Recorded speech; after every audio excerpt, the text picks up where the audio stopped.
When we look back on a studio like Pixar, the last thing we would think of in our own minds would be in fact princesses. Because for them at least, most of their stories do tend to take place in a much more modern setting or disclude any usage of musical elements in them. Like, not in the way Coco does it that is more natural to real life, in just performing such music in the past if someone has, but in that fairy tale sense that you just belt out for no reason and live in a kingdom with a whole bunch of other creatures. Just how they aren't really about doing that most of the time since they are passionate about a heart. Of course, that wasn't actually the case way back when Brave came out, introducing their very first and only to date princess being Merida. Which, coming to think about it, 2012 for Disney was an interesting year, having Wreck-It Ralph come out for their own animation studio, while Pixar went with this interesting direction of a fairy tale princess. A switcheroo where you kinda think some of the ideas that would have applied to the other side, like Pixar would have actually done the Wreck-It Ralph story with video games coming to life, and Disney would have done the princess story with the Scottish fairy tale. Like I said, it was just interesting to say at the very least, but Brave for the most part wasn't really that much every time I look back upon it compared to what Pixar was known for.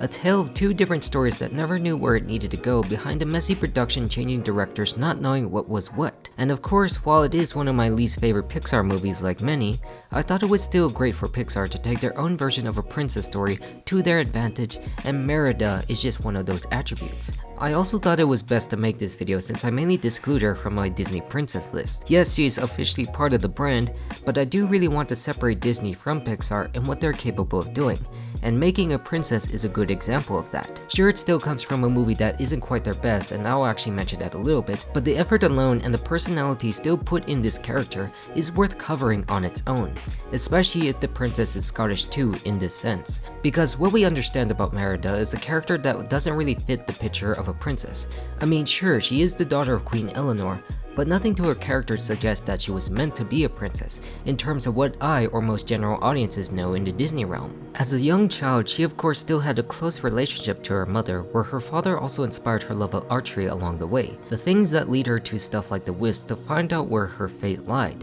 the destiny of the main character to be brave as that title suggests. Because the legend that is taught is that these whisks do lead them to their fate and destinies in life. Things that usually go hand in hand with what we know about princesses, where they usually end up in certain areas, with wisps being the actual spirits of past souls that existed in their own world. Her hair is also a great representation of all of this character because of how messy and free it is, both as a child and as a teen when events start to unfold, in the introduction of villain Mordu as that bear to cause problems. What we know about Mordu is a prince who fell down a dark path because he wanted power. He thought his traits and strength made his own character and fell down the darker area because that's where his fate would lead him to be free rather than the close love of his own family. Of course, back to the question about her hair, the color is very similar to that of her father, that she carries more traits on her side of the family rather than her mother's, and so do her brothers for that extent, showing where the family's heart really lies aside from her mother, rather than of course being that of her mother of an unruly nature and wanting to dive into archery. Her true personality as a princess is that of a free-spirited person who yearns to be a normal girl compared to the traditions and other norms that this royal life may entail, that compared to her own childhood, she has a much more strained relationship with her mom, not loving everything she does to fit the mold of a proper princess, as any teen would know. This kind of makes her a much more relatable character in this sense, especially as a princess growing up in a phase of life discovering who they are as people. Sometimes the expectations put upon us do not represent who we want to be, and the only best way to show this is to openly berate or ignore such suggestions, even being forced upon it when the suitors enter the kingdom for her hand in a future marriage and continue the well-being of the kingdom, the status quo that must be upheld. Where we see that she obviously expresses such bravery in the adverse of conditions, whether it be climbing, riding in the forest while wild animals roam or whatnot, or with her own mother who demands a submissive regalness that comes with being a princess. And why would anyone want to shape themselves that way and ever submit to choosing between suitors or dress their best for the sake of everyone else except their own? It just doesn't make sense. A lack of understanding where no one respects who you can be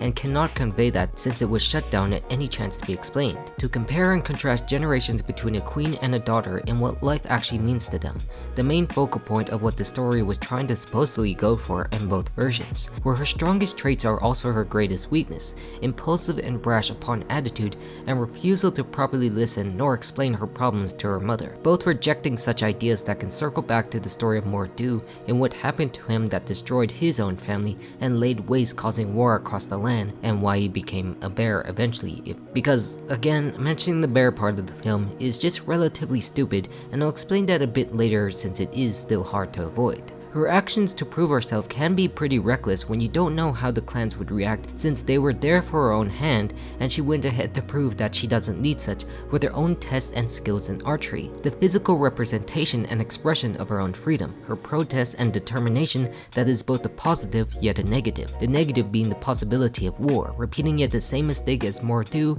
through the ineffective usage of communication of mother and daughter. In terms of this is the selfish nature of her character, to constantly think about herself rather than the well-being of others, ignorance of what she causes that could be destructive in life, or somewhat admitting but not caring. The bigger importance about her character is not to take away what she is for the most part in personality, but to teach her to open herself to the world around her and not reject it completely. In that way, you can learn to respect her character in some cases, growing alongside her journey as a princess who can be more than what she seems in both positive ways. The greater problem with this is of course the rest of the movie and the bear plot, where as a princess, her next goal is to help her mother turn back after turning into a bear after making a deal with a witch to change fate. The evidence of be careful what you wish for depending on what was given or taken that also hinders the real emotional impact the story was going for. Sometimes when you do realize where the story lied in its relationship of a queen and princess, you understand how stupid that entire thing is to a very character. When Disney has already done such a story that focuses on something turning into a bear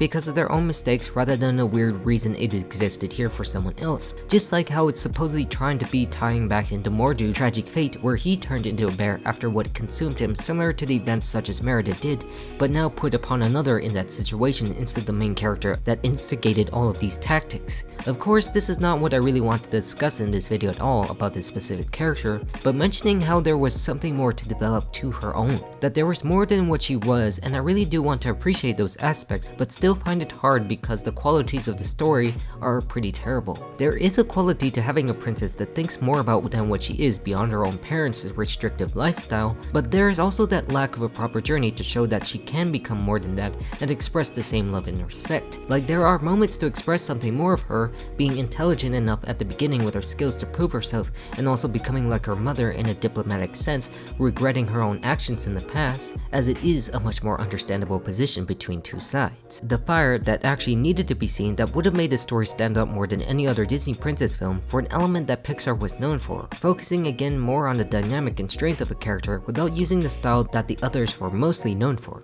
Her brave soul really did determine to move forward in her own life, to do what was best for her and learn to be better for the people she cared and loved the most, and not mess with the mistakes that the previous foes did that caused their own spirits to wither away.